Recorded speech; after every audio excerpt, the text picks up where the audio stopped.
আচ্ছা, আপনি কত বছর বাঁচবেন? 60 বছর? কি কম হয়ে গেল?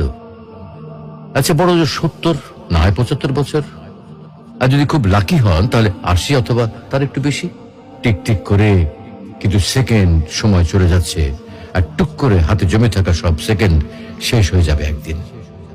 একজন মানুষের কাছে যখন কয়েকশো কোটি টাকা থাকে তখন তাকে টাকার বিলাসিতা মানায়। যার কাছে কয়েকশো টাকা আছে তাকে কিন্তু টাকার বিলাসিতা মানায় না। আপনার আয়ু যদি কয়েক হাজার বছর হতো তাহলেই সময়ের বিলাসিতা আপনাকে মানাতো। এত অল্প আয়ুতে মন খারাপ, কষ্ট, পচা ব্যাপার স্যাপার গুলোতে সময় নষ্ট সুযোগ কই? তার চেয়ে বরং ফ্যামিলিকে সময় দিন, ভালো বই পড়ুন, টুক করে বেরিয়ে আসুন চমৎকার কোনো জায়গা থেকে। রাত জেগে আকাশ দেখুন, ভোরের সূর্যোদয় দেখুন, সন্ধ্যায় পাখিরা কিভাবে ঘরে ফেরে সেটা দেখুন, নদীর ঢেউ অনুভব করুন।